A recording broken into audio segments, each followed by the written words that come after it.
everyone. I'm so grateful to be here today and talk about the use of the voice in charismatic communication. My name is Kathryn Brillinger. I'm Executive Director of Teaching and Learning here at Conestoga, and I've been a faculty member and employee at Conestoga for more than 20 years now. So what do I teach?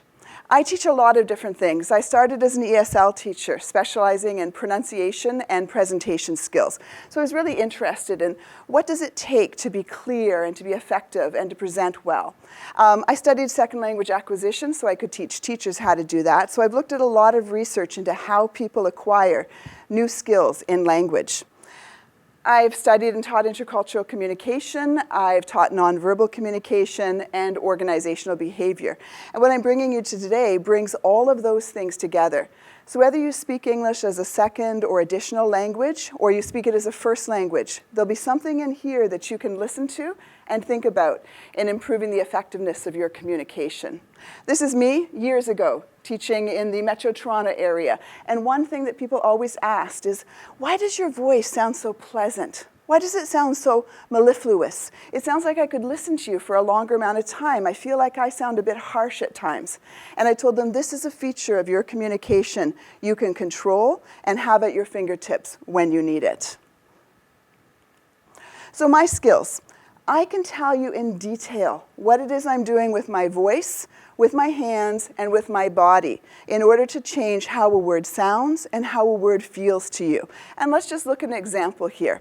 I have three combinations of sounds. The same sounds are combined in each of the three statements or words that you have before you hear. And the first one has all the stress and all the energy on the green part at the beginning. The second one moves it to the second part, and the third one to the third. And so I can say to you, innocence. The innocence of a child, the innocence. And I can deliberately move my voice on that first part, my hands on that first part, my passion on that first part. Then deliberately, I can say to you, in essence. And now I'm going to use a different hand gesture, and I'm going to move my voice to the second part, and I'm going to say, in essence, what we're trying to accomplish. And then, under my own control, I can go to the third combination of the same sounds and say, in a sense. And once again, I change my voice, I change the stress, and I change my body language so that you see me move from innocence to in essence to in a sense, each one produced in a different way. This is the type of thing we're going to talk about in this session, how you can control your voice for impact. So the goal of this talk, I'm hoping that by the end of this talk, you'll be more aware of and starting to control the features of your voice that can make you sound mellifluous in English. That is smooth, easy to listen to, and pleasant to be with. So always you want to do a vocal warm-up. I did one in my car on the way here because your vocal apparatus is very sensitive. It's sensitive to environmental factors and internal factors. Like I'm a little bit nervous because I'm being recorded. And so I warmed up my voice, and I'm going to give you an exercise you can do, and there's tons of them also available online for free. So I'd like you to repeat after me. If you're watching this at home, you might not want to do it in a public office area. I want you to say, ee. You can see I'm pulling my lips completely back. That's why photographers say cheese, because in order to make the sound E, I'm exercising the muscles at the back of the mouth. So cheese, E, and I would do that a few times to warm up that part of my mouth. And then I want you to say ooh. You can see I've gone to the opposite end now. I'm putting my lips out and I'm saying blue, ooh, glue, ooh. I'm exercising that part of my mouth to warm up. And then we're going to go oi, which you can see brings me out and then back in. Oi, oi, oi, as in boy or toy. Again, my mouth is warming up. Ow. I can do it on both sides. Ow and ow, as in cow or how or now. Now my whole mouth is moving and feels good. And then finally, I want to drop my jaw and completely relax my vocal apparatus to remind myself it can be lax and say aw, as in the first vowel in coffee or hot or bought. Doing those exercises warms up my mouth, also reminds me that I can control everything I do with my vocal apparatus. So do some kind of warm up, and that will help you for the rest of the session that we have. So There are 3 rules of English that I want you to pay attention to today. Oh, there are many, many different rules. Every language has rules for how it pronounces a particular consonant or a vowel or manages syllable stress. In English, the green words are the words that carry meaning on this slide. They're called content words or words with semantic value. And so when I read the first sentence, I pay less attention to that and has and because that's just grammar, putting my sentence together. And I say each word that carries meaning has a stressed syllable. Watch my hand gesture. Each word that carries meaning has a stressed syllable. I can only move my hands in English on a stress. Many other languages, Romance languages, languages from the Indian subcontinent, you can move your hand in a very different rhythm that's not tied to syllable stress. But English is a language that syllable stress contains meaning, as we had innocence, in essence, and in a sense. The movement of the stress changed the meaning. I use my hand gesture only on those beats. So I say each word that carries meaning has a stressed syllable, sorry. Each word that carries meaning has a stressed syllable. The stressed syllable is at least 3 times longer and 3 times louder than any unstressed syllable. So for example, if you look at the beginning of that sentence, I don't say the stressed. I say the stressed. The becomes a 1 in the ratio, and stressed becomes a 3. And I say the stressed syllable is 3 times longer and 3 times louder. I don't say louder, I say louder than the unstressed syllable. And I said a minimum of 3 times because in fact, if you listen to the way I'm speaking and if you chart my voice on a system that records voice movement, I'm actually doing it 5 times longer, sometimes 7 times longer than is necessary for meaning. And that ties into using your voice effectively. Why am I doing that? I'm doing that because I want to control you as the listener. I want you to be forced to listen to me and to enjoy listening to me. So I'm upping what's required for communication. Then the last bullet point, that stressed syllable. There's 2 that's in English. There's the that tells you which one, and there's also that was there, the that just combines sentences. This one contains content because I'm saying that particular stressed syllable is the nucleus of the word and can be manipulated for clarity and impact on the listener. The whole time I'm talking to you right now, when I'm teaching my classes or I'm trying to convince somebody in a boardroom meeting, I'm deliberately using my voice so that the listener feels more comfortable.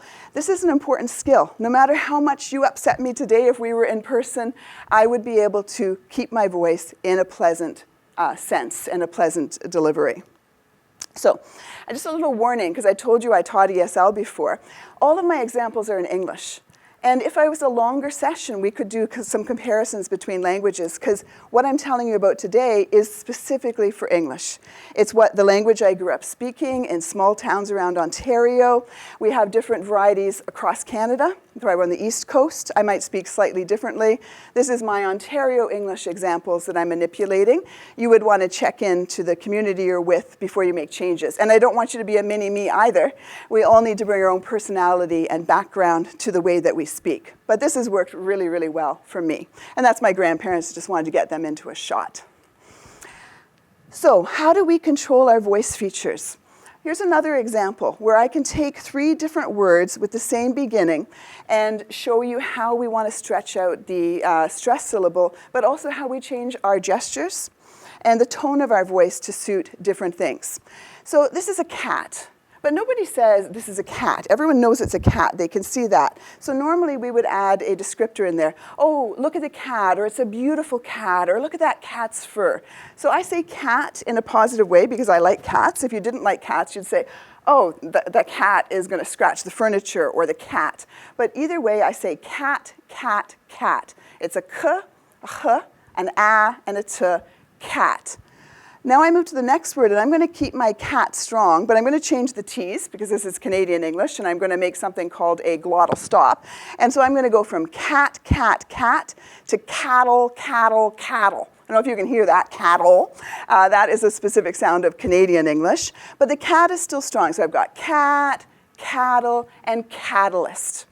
So I'm controlling the stressed syllable I'm keeping it pure. I'm keeping it at least 3 times longer than the other parts, changing the mood and changing the feeling and changing the gesture. But it's all under my control. And what I found, whether somebody's a second language speaker or I've had students in first year in a business program, when they come up to do a presentation, they become afraid. And one of the points of fear is they don't have control of their own voice in the delivery that they're going to do. So I can, without looking at this, I can control it. Cat, cattle, catalyst. And it's completely at my disposal to say those words and to move from one to the other. Take some practice. I would say when I've worked with folks, you could watch this video 15 times and practice all the things. It takes about 10 hours of someone becoming really self-aware and starting to notice what they're doing and what other people are doing before they have a real impact on their speech in public. So, our goal was to create a mellifluous delivery in English, a delivery that people will listen to happily. That's not what you always want to do. Sometimes you want to just be pissed off with people, right? You want to be telling them that they didn't do exactly what you wanted them to do. I have that at my disposal as well, but that's not our goal today. Our goal today is smooth and pleasant delivery of language items so that people want to listen to you. So you can see here I've put 5 sentences, and in English, each of those sentences takes the same amount of time to say. It doesn't matter that the last one has more words, it doesn't have more stresses. And remember, it's those stresses that we pull out. We make at least 3 times longer and 3 times louder. The unstressed stuff is very, very short, so it doesn't take up my capacity. So I want to put all my energy on the words that are bolded. And I'm going to read through the sentences, and if you had a timer, you could notice number 5 is maybe just a millisecond longer, not much longer. Cats love mice. The cats love mice. The cats love the mice. The cats will love the mice. The cats will love the mice. I swallow the grammar words, I really emphasize the content words, and you're able to get my message really, really clearly. Often when someone's nervous, they'll start to emphasize multiple words or different words in a sentence.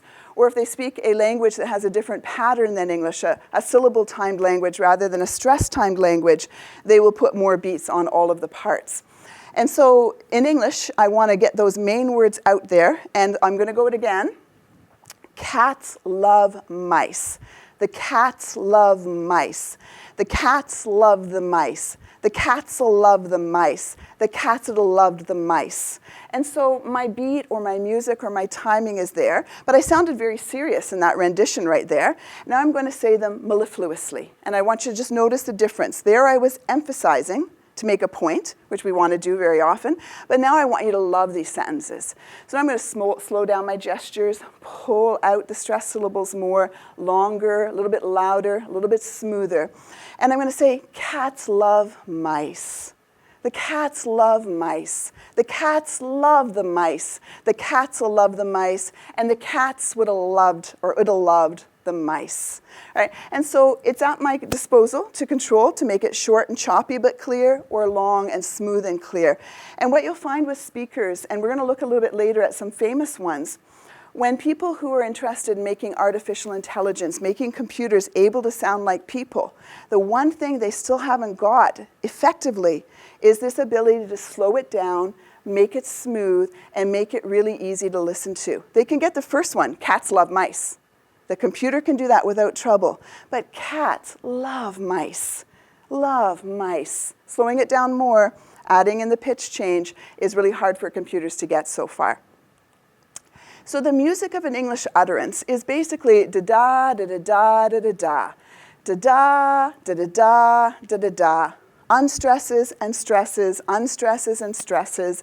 We'll do a nursery rhyme later, hickory dickory dock, if you're familiar with that one. It is an absolute representation of the typical pattern of an English sentence.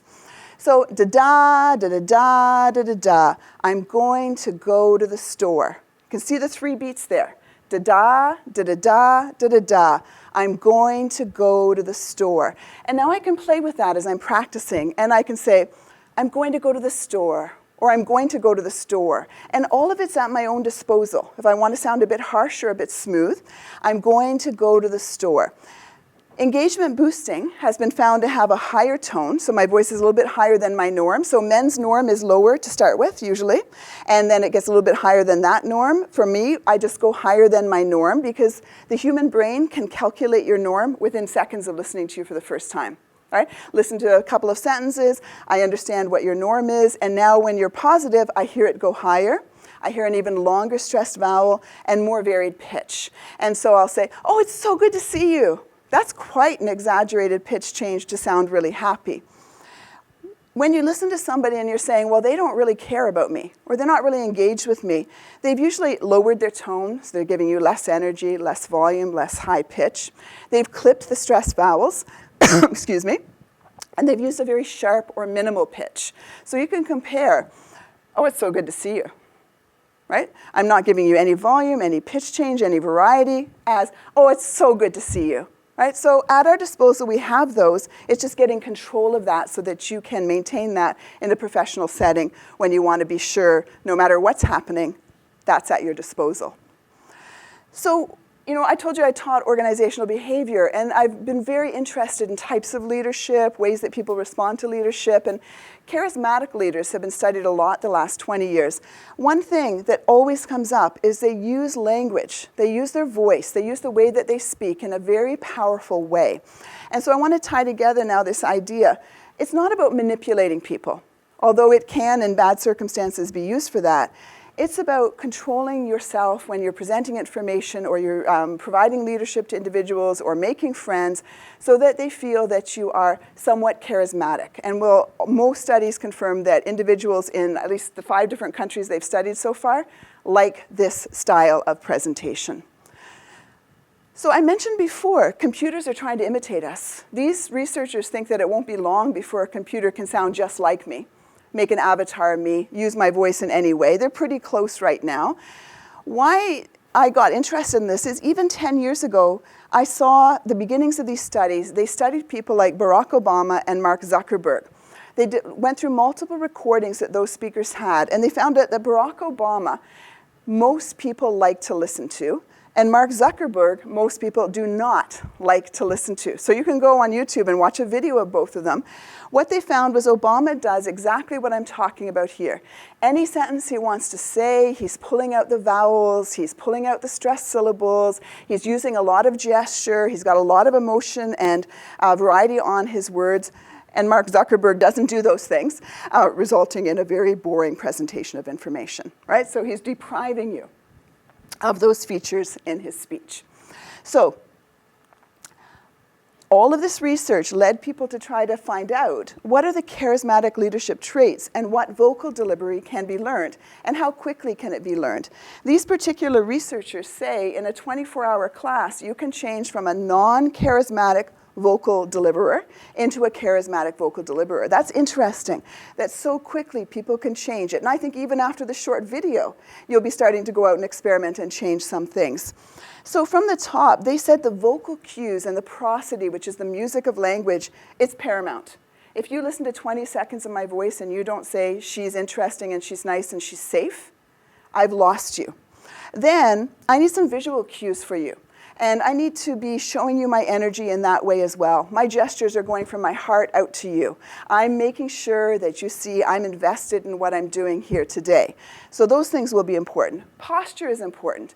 I worked with some individuals who were from another country originally for job interviews, and they were sitting too straight in the chair. Right? I said, oh, no, you got to slouch a little bit. They said, really? I said, yeah, slouch a little bit, look comfortable, look casual in the interview, not too comfortable, but the posture will tell people, I'll be a safe person to work with. Then we get into the actual language that a person is using, and they found that was teachable too. You need to ask a few more questions. Pause, let someone else respond. You need to have more contrast so that you can use your hands this way and that way.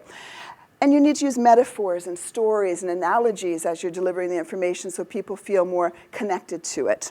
And the informational content was at the bottom. So really, if people focused more in all of the time they learn presentation skills and things on the vocal delivery, I think they'd have an awful lot more time and less phobias related to giving presentations. So these researchers have proved it can be learned. They're really interested in the myth that it can't be learned. The myth was people are born this way. Of course I wasn't born with this skill. I was the shyest, quietest person in high school you can even imagine. And I started teaching in my 20s, and I realized this is not working. I've got to be out there talking to my students, talking to the people I'm engaging with, showing them the language with my gestures, then we'll be successful. And as I did that, they responded better. I did it more, they responded better. And then I started studying the stuff and realized it can be under my control 100%. So one thing we haven't thought enough about as we came out of the pandemic is that this matters more on Zoom and Teams than it matters in person, right? On Zoom, I'm in a little box. And the temptation might not be to move my hands might be not to move my hands as much.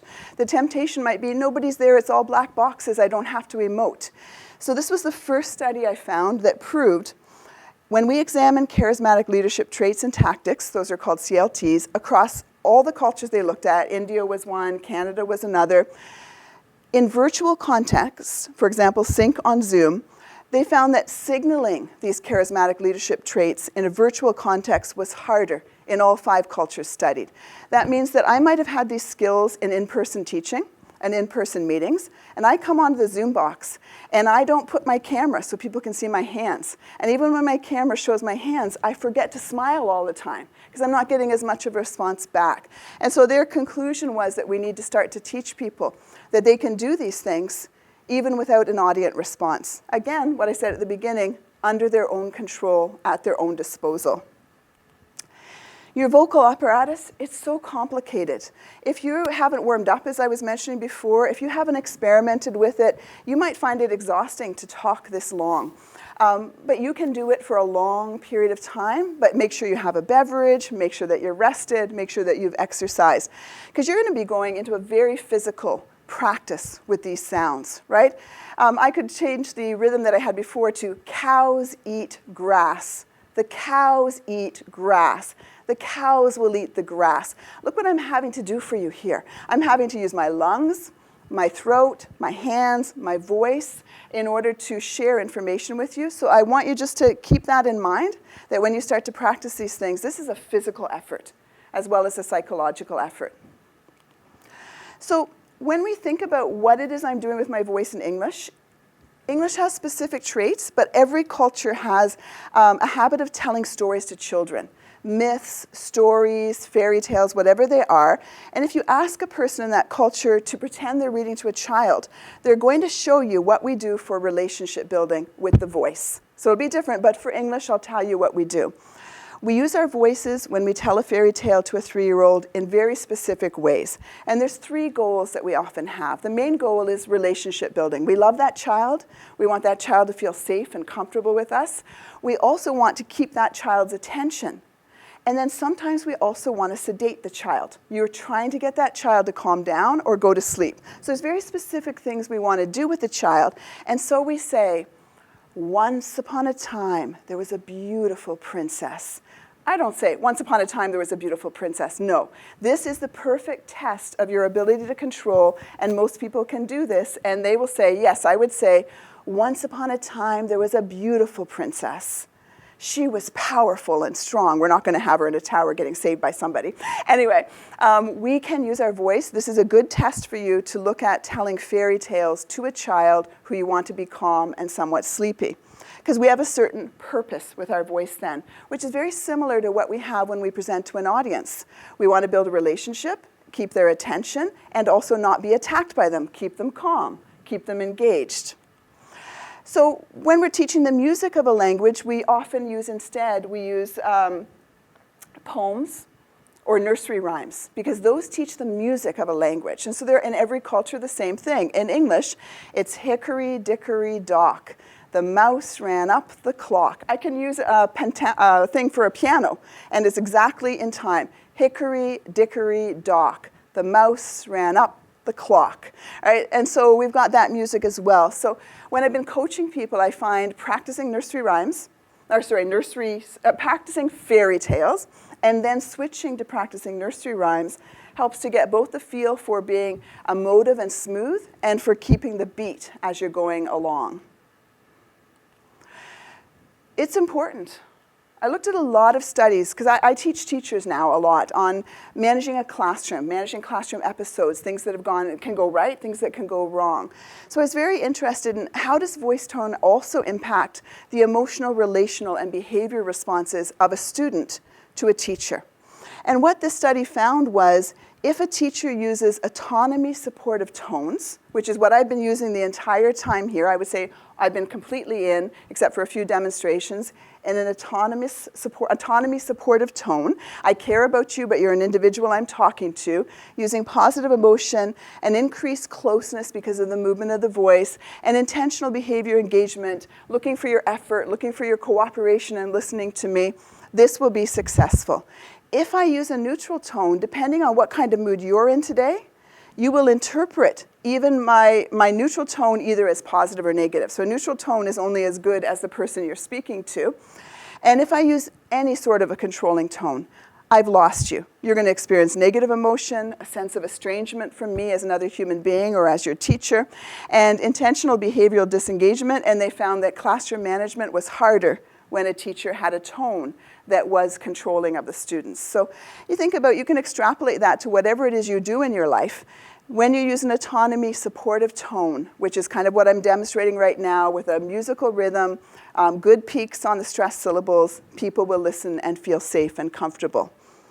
So my key takeaway, it's not a lot of time to go over these ideas, but my key takeaway and my hope for you is you will realize your voice is a powerful tool. Your body is a powerful tool as well, helping your voice to come out and emote. And you can control those features. You could watch this video a couple of times and you'll start to control them. You'll start to say, I'm gonna make my friend listen to me. And you can even move people into, if you go on YouTube and watch a video where someone's trying to hypnotize someone else, they actually are taking the same features I'm talking about and slowing them down. You're getting sleepy. You're getting tired. So my hope is you'll take these and you'll experiment, not to make your friends go to sleep, but to make your friends listen and feel comfortable and safe with you. I really thank you for listening to my talk, and I really have best wishes for you in the use of your voice and in your communication in general. Thank you so much.